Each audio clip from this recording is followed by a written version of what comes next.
What do you think of when you hear the phrase natural disaster? The 2004 Indian Ocean tsunami often comes to mind.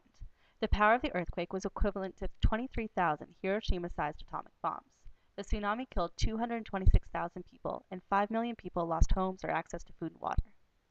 Or you might think of Hurricane Katrina, a Category 5 hurricane that hit New Orleans and the Atlantic coast in 2005. It killed 1,833 people, displaced 1 million people, and 80% of New Orleans was submerged. Or you might think of the more recent 2010 Haiti earthquake, hitting the poorest country in the Western Hemisphere. The magnitude 7.0 quake killed 250,000 people, injured an additional 300,000, and displaced 1.3 million.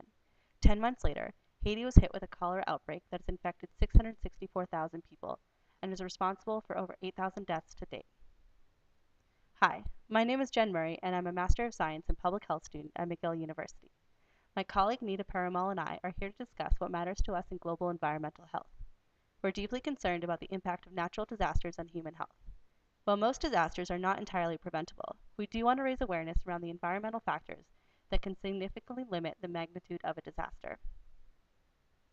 So, what is a natural disaster? There's an important distinction between a natural hazard and a natural disaster. A natural hazard is any phenomenon that has the potential to cause disruption to humans and their environment.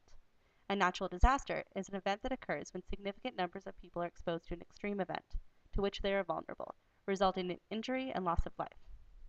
A key component of what makes a natural hazard become a disaster is vulnerability. Vulnerability is, for this context, the capacity to anticipate, cope with, resist, and recover from the impact of a natural hazard. While natural vulnerabilities do exist, such as the Atlantic coast being naturally susceptible to tropical storms, minimizing human vulnerabilities offers us the best opportunity to reduce the impact of a natural disaster. We believe that the environmental aspect of human vulnerabilities is an important determinant of the magnitude of a natural disaster. So today we will discuss two important environmental vulnerabilities. The first is poor built infrastructure. It's a significant environmental vulnerability. The damage in Haiti was widespread due to inadequate control of building regulations and poor construction materials. Most importantly, many structures were not designed by engineering professionals, and a very large majority of deaths were due to building collapse. In the case of the Indian Ocean tsunami, collapsed buildings and debris also caused many traumatic injuries and open wounds in survivors. In both cases, this led to a tetanus outbreak. The case fatality rate in one tsunami-affected region in Indonesia was 18%, and there was a notable increase over baseline tetanus rates in Haiti, although exact numbers are still yet to be known. Second, weak water and sanitation systems are another key environmental vulnerability. During Hurricane Katrina, the city of New Orleans suffered extensive damage to 75-year-old water infrastructure, and the sewage pumping stations failed as they were not protected from flooding. Floodwater testing 20 days after the hurricane revealed that concentrations of lead and the insecticide Aldrin exceeded health safety thresholds. Lead is highly poisonous to animals and humans and can lead to neurotoxicity and brain disorders, while aldrin is an occupational carcinogen and extremely toxic to fish.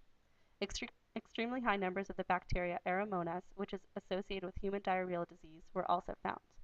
2 years after the quake, just 63% of Haitians had access to safe water, and 17% to adequate sanitation facilities, which was only exacerbated by the earthquake. The cholera outbreak began with people drinking from contaminated river water.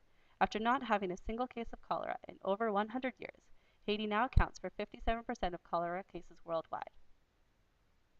There are countless ways to advocate for reducing these environmental vulnerabilities, but here we provide two key recommendations to reduce the impact of future natural hazards. First, we must reduce known environmental risk factors. The key environmental risk factor is built infrastructure. For example, an 8.8 magnitude earthquake hit Chile 1 month after the Haiti earthquake. Approximately 550 people were killed, but the better designed built infrastructure in Chile saved many people. Second, we must increase local capacity for resilience against these natural disasters. A good example of this is for Hurricane Katrina. While Hurricane Katrina had a devastating impact, early warning systems and the media awareness campaign led to the evacuation of at least 80% of the New Orleans population. So we know that natural hazards will continue to occur around the world and have a devastating impact on human health. We want to shift the idea of a natural disaster to not just an unavoidable catastrophe, but to an event whose magnitude is significantly determined by environmental vulnerabilities discussed today. In the cases of the Indian Ocean tsunami, Hurricane Katrina, and the Haiti earthquake, we ask you, how many lives could have been saved had the built infrastructure and water systems been stronger?